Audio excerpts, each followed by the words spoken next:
অনেক অনেক দিন আগে এক রাজ্য ছিল, নাম সোনারপুর। রাজ্যটা ছিল অপূর্ব সুন্দর। মাঠে সোনালি ধানের ঢেউ, নদীতে ঝিলমিল জল, আর আকাশে উড়ছে সাদা বক। এই রাজ্যের রাজা ছিলেন রাজা হিরণচন্দ্র। তিনি ছিলেন ধনী, শক্তিশালী, কিন্তু ভীষণ লোভী। রাজা প্রতিদিন সকালে উঠেই তার প্রাসাদের ছাদে দাঁড়িয়ে রাজ্য দেখতেন। তার মনে হতো, আমার রাজ্য বড় হলেও এখনো অনেক কিছু আমার নেই। পাশের রাজা মণিক্যচন্দ্রের রাজ্যে তো আরও বেশি সোনা আছে। এই তুলনা থেকেই শুরু হয়েছিল হিরণচন্দ্রের লোভ। রাজা প্রতিদিন নতুন নতুন কর আদায় করতেন। চাষিরা কষ্টে দিন কাটালেও রাজা তাদের উপর চাপ দিতেন। আরও সোনা দাও, রাজ্যের ভাণ্ডার ভরাতে হবে। একদিন তার প্রধানমন্ত্রী বললেন, মহারাজ, প্রজারা খুব কষ্টে আছে, একটু দয়া করুন।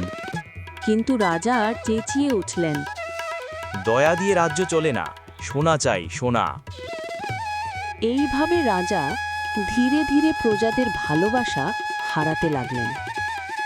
কেউ তাকে আর হাসি মুখে দেখত না। একদিন সন্ধে রাজপ্রাসাদের ফটকে হাজির হলো এক জাদুকর। তার হাতে ছিল এক চকচকে আয়না। সে বলল, মহারাজ, এই আয়না জাদুর আয়না। যে এই আয়নায় নিজের মুখ দেখবে, সে নিজের আসল মন দেখতে পাবে। রাজা হাসলেন। আমি তো সবার শিরা, আয়না দেখলে আরও গর্ব হব। জাদুকর বলল, কিন্তু সাবধান, যদি আপনার মনে পাপ বা লোভ থাকে, আয়নাটা ভয়ঙ্কর রূপ দেখাবে। রাজা তবু নিতে রাজি হলেন। জাদুকর হাসি মুখে বলল, যখন সত্যি মন পরিষ্কার হবে, তখনই আয়না আপনাকে আশীর্বাদ দেবে। এই বলে সে অদৃশ্য হয়ে গেল। রাতে রাজা আয়নার সামনে দাঁড়ালেন। প্রথমে আয়নায় দেখা গেল তার গরিমা, সোনার মুকুট, রাজবেশ, রত্নখচিত আসন। কিন্তু কয়েক সেকেন্ড পরই আয়নার ভেতর একটা ভয়ঙ্কর ছায়া দেখা গেল। আয়নাতে রাজার নিজেরই এক বিকৃত ভয়ানক চেহারা দেখলেন। চোখ লাল, মুখে লোভের আগুন। তিনি ভয় পেয়ে গেলেন। আয়না যেন কথা বলছে, রাজা হিরণচন্দ্র, তোমার হৃদয় অন্ধকারে ভরা। না, আমি তো সৎ রাজা। কিন্তু আয়না হেসে উঠল।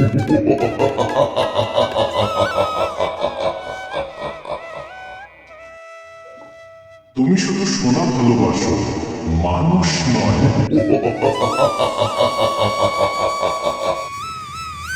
রাজা ভয়ে আয়নাটা ফেলে দিলেন, কিন্তু আয়নাটা ভাঙল না, বরং মেঝেতে পড়ে একদম সোজা হয়ে ঝিকমিক করতে লাগলো।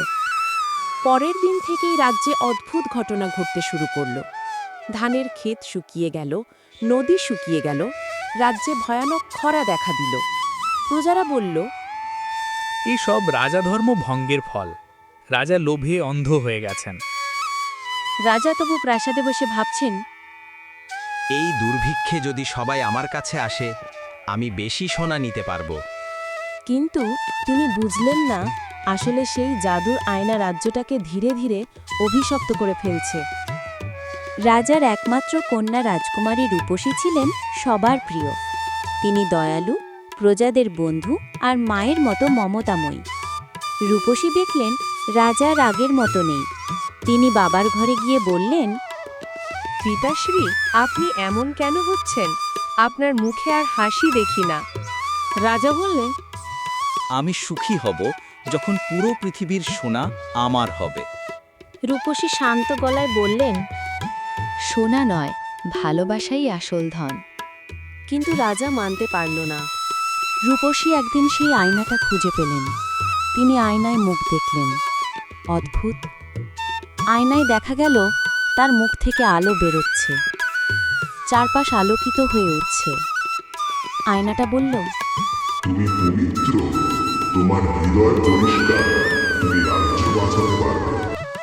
রূপসী ভয় পেলেও বুঝলেন এখন সময় এসেছে বাবাকে বাঁচানোর। এক রাতে আকাশে কালো মেঘ জমল, বজ্রপাত শুরু হলো।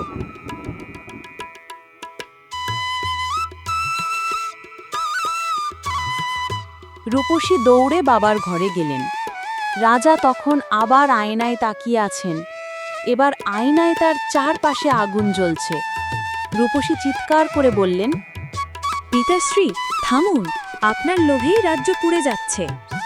রাজা তখনও বলছেন, না, আমি আরো সোনা চাই।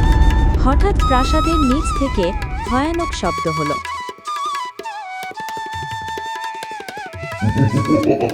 ভূমিকম্পে রাজপ্রাসাদ কেঁপে উঠল। রাজভাণ্ডারের সোনা সব মাটির নিচে গড়িয়ে গেল।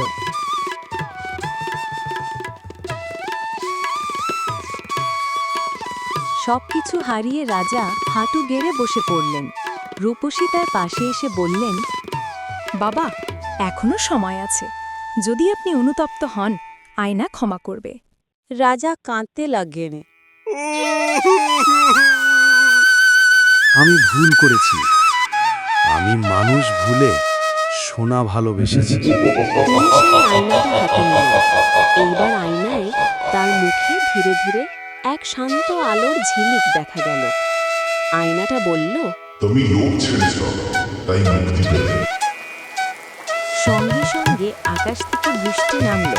খরা কেটে গেল, নদী ভরে উঠল। কিছুদিন পর রাজা প্রজাদের ডেকে বললেন, আমি আজ থেকে নতুন জীবন শুরু করব, আর কখনো লোভ করব না। রাজ্য হবে সবার। প্রজারা আনন্দে চিৎকার করে উঠল। মহারাজ দীর্ঘজীবী হন। রাজা প্রাসাদের সব সোনা দিয়ে স্কুল, হাসপাতাল, রাস্তা বানালেন। রাজ্য আবার সোনারপুরে পরিণত হলো, কিন্তু এবার মানবতার সোনায়। রূপসী তার পাশে হাসলেন। আয়নাটা এক কোণে ঝিকমিক করতে লাগলো, যেন বলছে, লোভ মানুষকে অন্ধ করে, কিন্তু ভালোবাসা মানুষকে আলো